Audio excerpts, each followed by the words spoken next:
Déchets plastiques, défis et opportunités, thème choisi par Claudie Tambo, coordonnateur de l'Expo Vert. La jeunesse ne doit pas se fier à faire des lettres de demande d'emploi pendant que la nature nous a tout donné.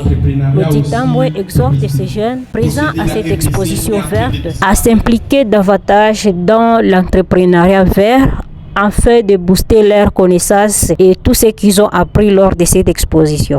La cible était la jeunesse, comme nous avons collaboré avec le Parlement de jeunes et aussi la REC qui était présent ici. Nous voulons juste sensibiliser la communauté, surtout la communauté la plus grande, c'est la jeunesse, pourvu que nous puissions aussi émerger dans ces domaines, parce que le domaine de l'environnement est un peu un domaine qui est délaissé, mais nous voulons sensibiliser plus la population par rapport à cela. D'abord, sensibiliser la communauté par rapport au déboisement, parce que nous sommes en train de voir plus on déboise et plus la communauté est touchée par le réchauffement climatique. La ville de Goma est touchée parce qu'on a déboisé dans le parc de Virunga. Il y a plus des espèces rares et dans les sur terrain qui peut aussi être capable d'intéresser plus de la jeunesse et à ne pas aller simplement dans la politique ou bien dans la rue pour chercher, pour aller plus être politique, mais dans l'environnement, on peut émerger dans l'environnement, on peut trouver de l'argent et en créant aussi des entreprises dans ces domaines-là. Et pourquoi pas aussi ne pas dire à la jeunesse de ne pas laisser, de ne pas rester tout simplement à écrire les CV, mais on peut commencer grâce à l'entrepreneuriat. De ce côté, l'ingénieur Paluku Kioma Alphos appelle les jeunes à exploiter les forêts de la RDC car contenant des richesses inépuisables. Parce que moi je ne vis qu'avec l'abeille et la plante. Et parmi ceux qui en pâtissent avec les conséquences des conflits armés et des guerres, c'est aussi la végétation ou bien la plante, parce que c'est lui qui m'a précédé à parler de la déforestation, le déboisement et tout ce que notre cher patrimoine mondial, notre parc.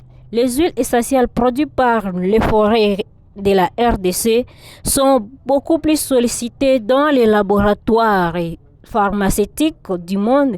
Ainsi, les jeunes doivent s'approprier cette opportunité.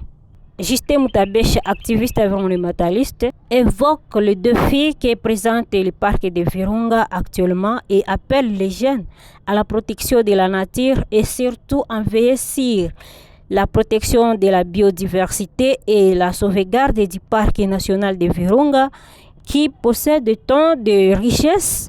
Autour du parc national de Virunga, ils vivent une population estimée à 5 millions de personnes, dont la ville de Goma aussi fait partie d'une communauté riveraine du parc national de Virunga.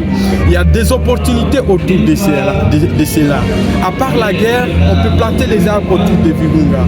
Tous nous savons que les arbres aujourd'hui c'est un business, c'est l'entrepreneuriat vert.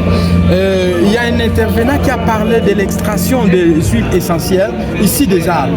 Au-delà des crédits carbone, les huiles essentielles, nous sommes en train de mobiliser aussi la jeunesse sur l'enjeu autour de la préservation, de la protection du parc national de Virunga, parce que c'est un enjeu majeur.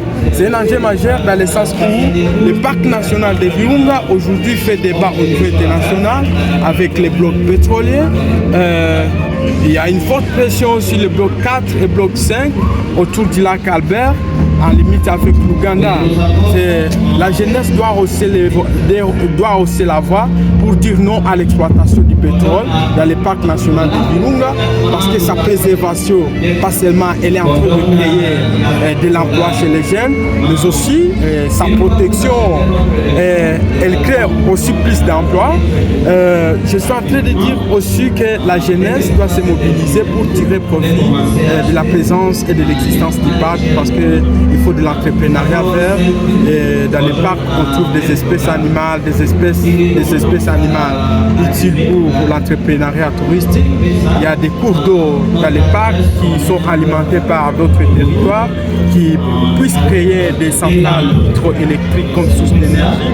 Là, je fais référence à l'exemple de la centrale de la Fondation Virunga et pas mal d'autres entrepreneuriats touristiques avec différentes maisons touristiques ici à Goma, on peut créer des emplois à partir de ce patrimoine mondial.